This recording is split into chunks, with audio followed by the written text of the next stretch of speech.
Family Worship Primer, Episode 5. Welcome to Bridgecast, an online internet broadcast hosted at paulthompsonblog.com. In today's broadcast, Paul may give reviews of books he's been reading, interview friends, explore church history, or consider current events, all with the hope to keep the lamp of Scripture on the narrow path. Listen in as Paul considers today's topics. Well, today we're talking about creation again, and we're asking specifically the question, who made you? So you've got your sons and your daughters. You've sat down yourself together all by yourself, perhaps even, because you're using this catechism to increase your knowledge of God. Whatever the purpose is that you've done so, let's get ourselves to the right thinking place and answer the question, who made you? And let's answer that with the Bible. Let's answer it with what we've been learning now for several weeks, the authority of where the Bible sits in our thinking. Who has the authority to give us absolute answers to the questions we have? If it's not the Bible, then who is it? What is it?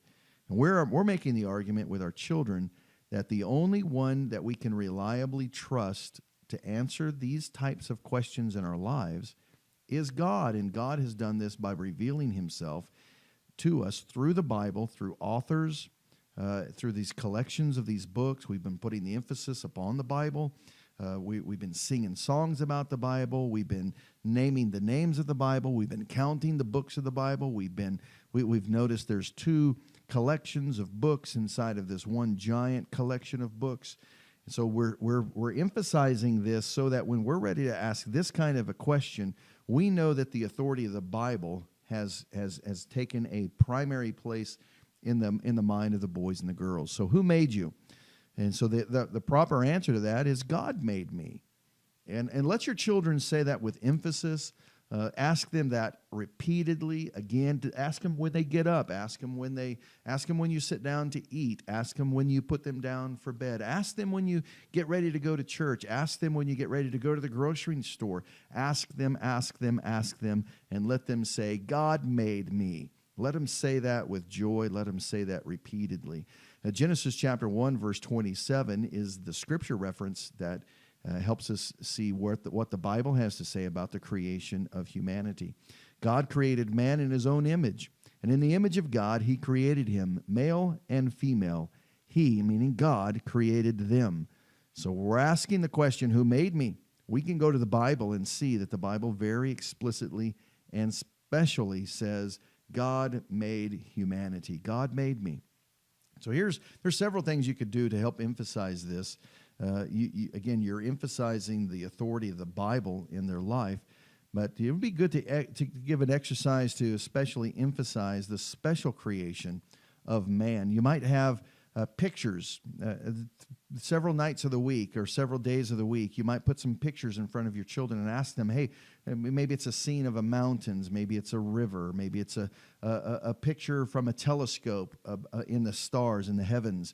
Maybe it's a picture of animals. What kid doesn't love a picture of a koala bear or a sloth? Ask them these kinds of questions. And you can ask them, who made this?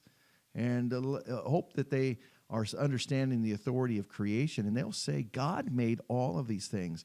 But again, we want to emphasize who made you. And then out of that is a plethora of questions, is how did God make you? And we'll get into that in the coming observations and asking the good and the proper. Don't let questions from the children stump you into thinking, I don't know what to say. Let's see what the preacher says next week, or let's listen. Appreciate that they've asked questions. That's actually evidence that you are succeeding in what you're hoping to do. You want them to ask questions around this. So ask them, who made you? Let them answer, God made me. And then also you can emphasize this. How did God make you different than your sister?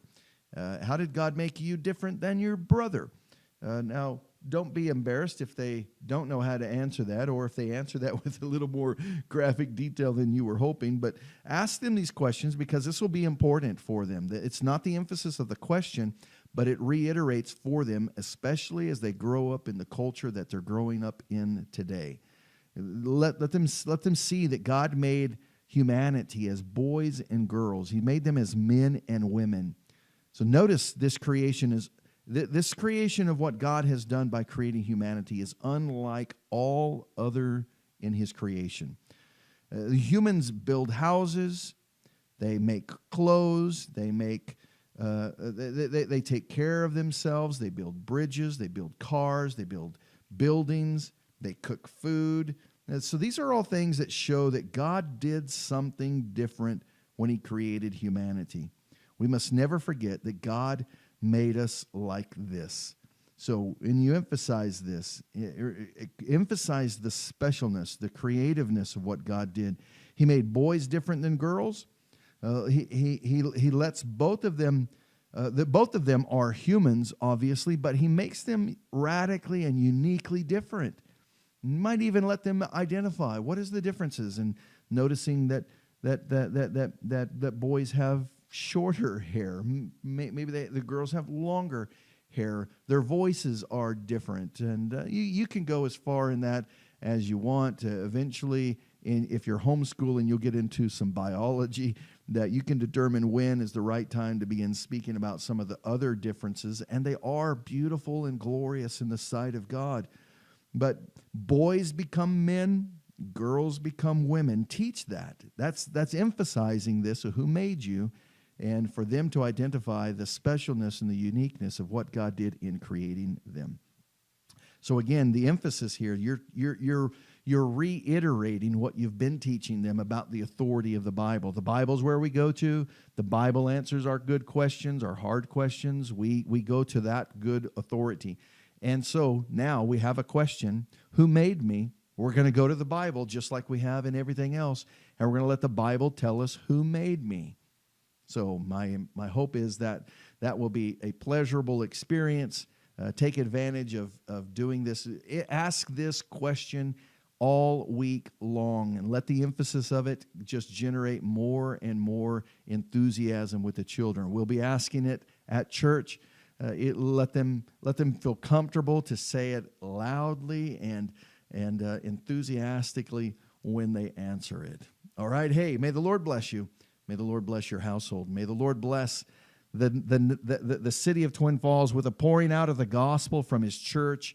May the Lord bless the Magic Valley, the state of Idaho, the United States of America with the movement of the gospel in our day, with an increasing love for God. And may we advance this to the ends of the earth for the glory of God. May the Lord bless your household. Thanks for listening today. Feel free to write Paul with questions or comments related to today's topics.